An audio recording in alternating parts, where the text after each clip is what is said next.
একজন খুব দারুণ একটা কথা বলে গিয়েছিলেন যে একবার সোনা আর লোহার মধ্যে কথা হচ্ছিল, যদিও এটা একটা কাল্পনিক গল্প, বাট স্টিল।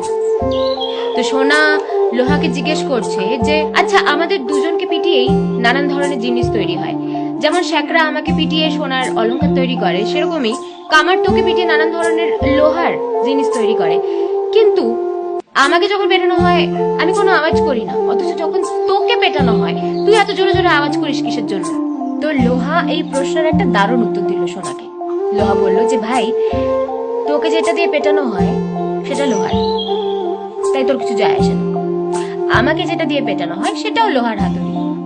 আর আপনজন যখন আপনজনকে আঘাত করে তখন আওয়াজ তো আসবেই। আমাদের রিয়েল লাইফেও তাই হয়, যখন আমাদের নিজের লোক, আমাদের আপনজন আমাদের পেছন দিক দিয়ে ছুরি মারে বা আঘাত করে, তখন সব থেকে বেশি কষ্ট হয়, তাই না?